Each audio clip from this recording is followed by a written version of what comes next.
Poolisiin federaalaa hundeeffama isaa waggaa 116ffaa sababeeffachuun poolisii jijjiirame biyya jijjiiramaa jirtuuf mata duree jedhuun simpooziyemii fi agarsiisa qopheesseera. Afyaan mana maree federeeshinii obbo Aganyaw Tashaagar simpooziyemii fi agarsiisa imala waggaa 116 poolisii federaalaa agarsiisa godambaa saayinsiitti qophaa'e kana bananiiru. Wayita simpooziyemii fi agarsiisa bananitti haasaa kan taasisan obbo Aganyaw Tashaagar poolisiin federaalaa wal harkaa fuudhinsa dhalootaan kan ijaaramedha jedhanii riifoormii gaggeeffameenis dhaabbatichi bu'aa jajjabeessoo galmeessaa jiraachuu himaniiru. Milkaa'inoonni gurguddoon amma gama dhaabbatichaan galmaanis cimanii itti fufuu akka qaban obbo Aganyaw Tashaagar hubachiisaniiru. በትውልድ ቅብብሎች የተገነባ ሰራዊትና ተቋም ነው።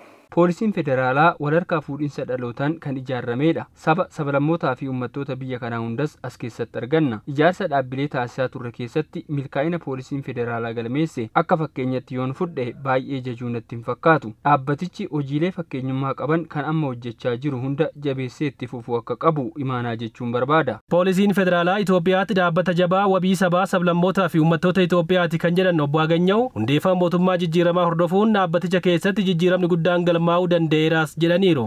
የኢትዮጵያ ፌደራል ፖሊስ እየወደቀ እየተነሳ የመጣ ተቋም ነው።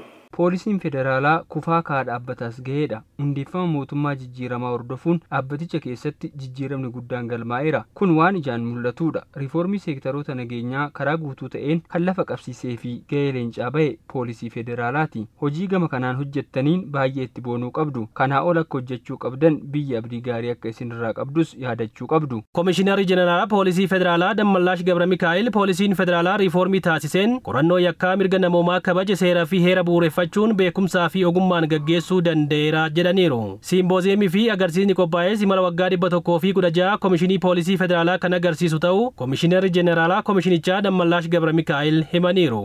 ባለፉት 116 ዓመታት ፖሊስ በየደረጃው waggoottan 116 dabarsine kana keessatti poolisiin federaalaa sadarkaan jiru hojiilee gurguddoo hojjeteera. Agarsiisni qophaa'es imala waggoottan 116 kana kan of keessatti hammatedha. Mootummaan jijjiiramaa erga dhufeenasitti xiyyeeffannoo guddaan ture riifoormii seektaraalee nageenyaati. Dhaabbilee tikaa biyyaalessaa nageenyaa raayyaa ittisa biyyaa fi ministeera haqaa keessatti riifoormiin gaggeeffameera. Poolisiin federaalaas humna keessoo isaa fayyadamuun qorannoo gaggeesseen bu'aa hedduu galmeesseera. Yakka ittisuu irratti qajeelfama karaa hordofeen sirna ittisa yakkaa kan isaa ta'e akka qabaatu taasifameera. Yakka ittisuuf ragaan kan deeggarame hirmaannaa hawaasaa of keessaa kan qabu akka ta'u taasiseera. Qorannoo yakkaa wal qabatee mirga namoomaa kan kabaje seeraa fi heeraa kan bu'uureffatee beekumsaan kan guutamee fi karaa ga'umsaa ogummaa gonfateen akka gaggeeffamu ta'eera. Kanarraa ka'uun dhaabbilee idil addunyaa fi naannawaa akkasumas dhaabbilee kabachiisa mirga namoomaa irraa ragaa argachuu dandeenyeera. Poolisiin federaalaa qindoomina caasaa nageenya naannolee fi raayyaa ittisa biyyaa waliin qabu cimsuun nageenyaa fi tasgabbii biyyaa eeguuf kutannoo cimaan kan hojjetu ta'us komishinarri jeneraalaa komishinii poolisii federaalaa Dammallaash Gabra Mikaa'el dubbataniiru.